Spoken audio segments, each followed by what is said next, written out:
Hi, my name is Giles, and I'm about to decorate this wall with a Venetian plaster finish.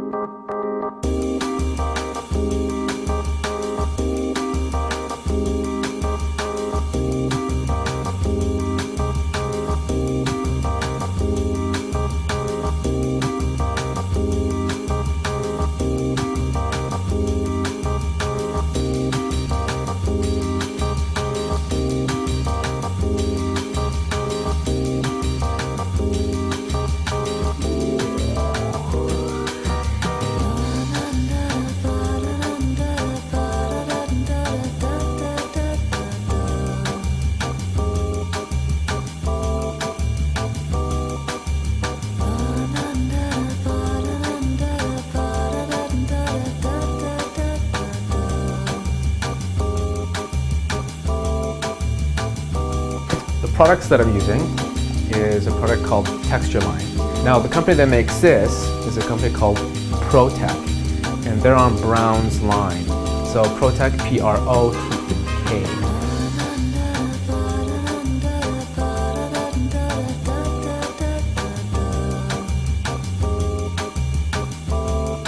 Now this particular product is actually not an authentic lime-based plaster. The lime-based product is a little bit more expensive.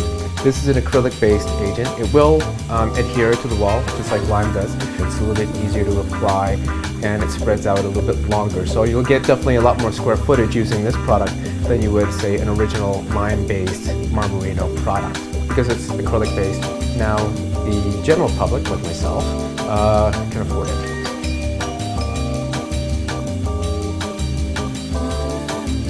Your main tool is this. Now this particular trowel is actually made in Italy and is specifically designed to apply plaster. It's got rounded corners and the edge is beveled. It gives it a nice smooth finish.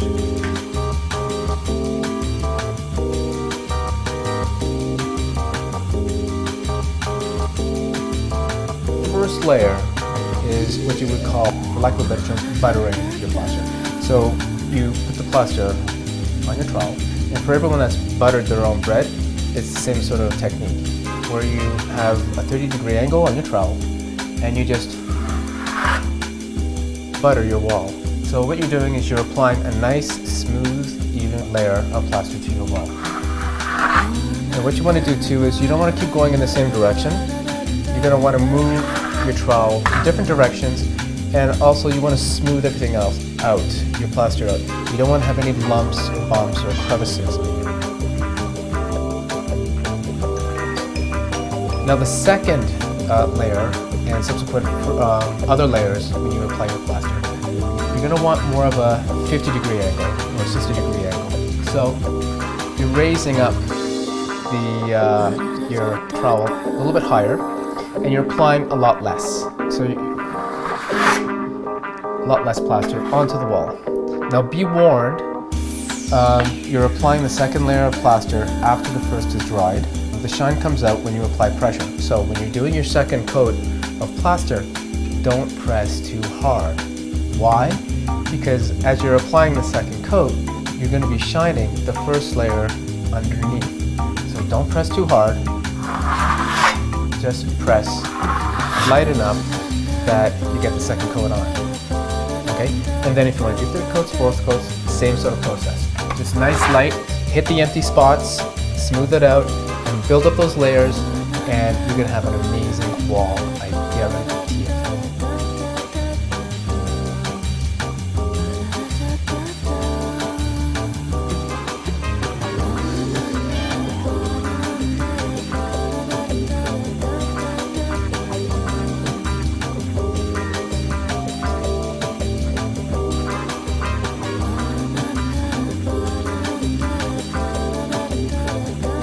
Good Friday. So instead of relaxing, I have to make a slight adjustment to my wall. Now previously, I was working with 3 different colors, a dark gray, middle gray, and a light gray. And as you can see, it doesn't seem to be working out that well. And had a conference with my wife, and we decided that it'd be much better if we just got rid of the light gray up on top and we just go middle gray all the way to the top. So that's where we are right now, and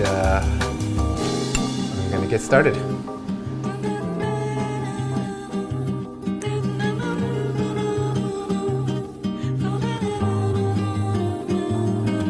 So I finished putting on a layer of gray covering up the white, and it looks pretty good. So I'm ready to sand. And if you've looked at some of the other previous videos of say the masters or anybody else preparing a Marmorino finish on the wall, when they sand, you'll find that they usually use a block of sand and they're just going away at it. Not only are you sanding, then you're wiping down the wall, but then you also have to use your trowel and create that lovely marble shine. What I've found is if you use an orbital sander, like the one I have here, little hand sander, this one's a rigid, it not only sands off the wall, but it buffs the wall at the same time, and it creates that nice, beautiful sheen.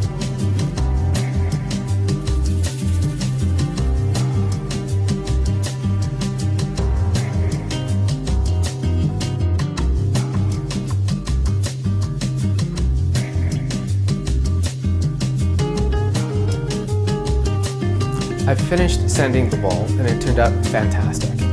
But my wife and I were taking a step back and we're looking at it and we're thinking, you know, it's a lot of gray and it needs some detail. And we put our heads together and we were thinking, well, why don't we turn this into a bit of an art project? And I thought, okay, well, this sounds great. So what we're going to be doing is we're going to convert this plaster wall into a painting. So I've drawn out a bit of a plan, and I'll use this as my guide. I've got a couple of palette knives that I used when I was at illustration at Sharon College, and I will use these palette knives to use a plaster on the wall. So I'm really hoping it's going to go well.